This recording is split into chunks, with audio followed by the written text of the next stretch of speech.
Good morning, Eastside. I'm Timoteo. I'm Orbis. And this is the final installment of the class of 2015's Eagle Eye Report. And here's Orbis to start it off. Good morning, East High. Congratulations to local Iraq and Afghanistan veteran Command Sergeant Major Lewis Wilson for receiving the Medal of Honor on behalf of Henry Johnson from the President of the United States. Sergeant Major Wilson, the father of East High's music teacher, Mr. Wilson, represented the family of Henry Johnson, who was a World War I hero that fought off 12 German soldiers with only a single blade. Sergeant Major Lewis Wilson, a retired Rochester police officer, is the top enlisted soldier for the 4,500 soldier 53rd Troop Command. He is responsible for advising a 2-star general on soldier training and morale. Sergeant Major Wilson is set to retire in November with 39.5 years of service. The Medal of Honor is awarded to members of the armed forces who distinguishes themselves by going above and beyond the call of duty while engaged in action against an enemy of the United States, engaged in military operations involving conflict, or for serving friendly with foreign forces.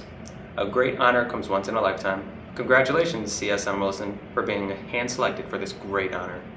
Can you please take a moment and clap for that man?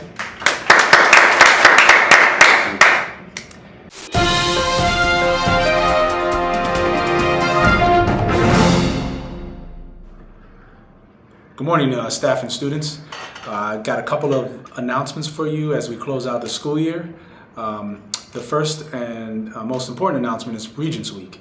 Tuesday starts Regents Week. So my students in grades 9 through 12, please make sure that you are aware of the exams that you're scheduled for. You can touch base with your classroom teacher or your school counselor, or just look on your schedule and you should be able to see towards the bottom the exams that you're scheduled for. If you're unsure, again, please talk to your teacher, counselor, or see myself in the main office and I can help you figure out what exams you have. One important thing to notice is if you don't have an exam on a day, you don't come to school. So if you are taking your English exam on Tuesday and you don't have any more exams the rest of the week, then you don't come to school the rest of the week. So I know sometimes people get confused and think that school is still in session for students in grades 9 through 12.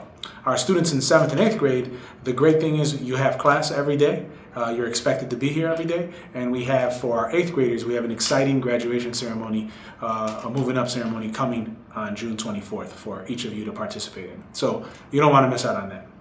The next announcement I want to make is about Thursday's incident. Last week, we had some students who made a poor choice, made a very bad decision to take advantage of a fire drill, and did some things that put a little bit of a bad light on our school.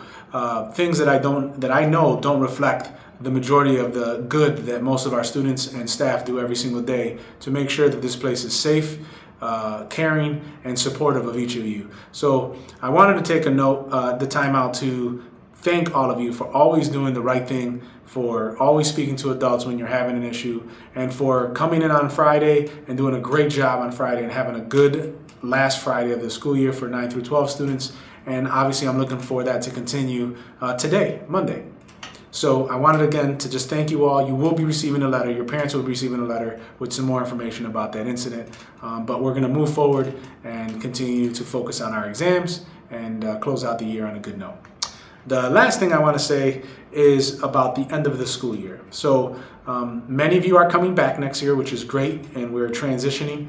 But I also wanted to take this moment for all of you to take a moment to thank your teachers and thank your paraprofessionals and thank the teaching assistants and thank the clerical and everybody who's supported you.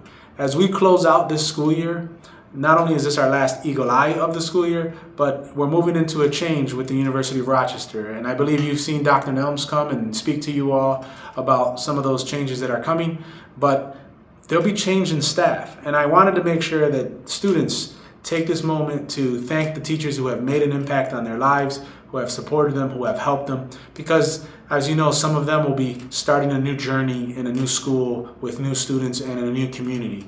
And so I think it's really important that you take this opportunity and that you hear from me that I'm grateful for each of you students, but also from all the staff who have made these last 6 years amazing and who have continued to push for what's right for our kids. So on that note, I'm going to leave you and I'm going to say thank you and go East. Now here's Timoteo with your words of wisdom. Thanks, Orbis. Good morning. We've talked about fear and how unnecessary fear can stop us from realizing our goals and dreams. We've also talked about how fear is sometimes a red flag warning us danger is near. After all, there are some things we should be afraid of. Using drugs, breaking the law, or walking across freeways. Unfortunately, many of our young people aren't afraid when they should be. Now listen to these African words of wisdom. It's on the path you do not fear that the wild beast catches you. This summer, if you find yourself walking fearlessly down a dangerous path, maybe you should ask yourself if there are consequences you should be afraid of. Recognize the dangers beforehand may save you from making a big mistake. In fact, it could save your life. This summer, be smart and be safe. We're the part of Change the World, Isai, and let's get to work. Get to work. This is our final installment.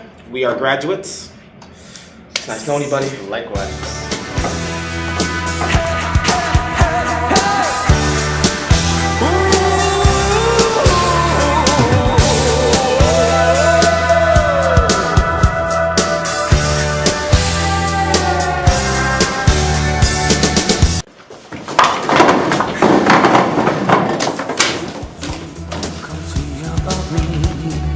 I'll be alone, dancing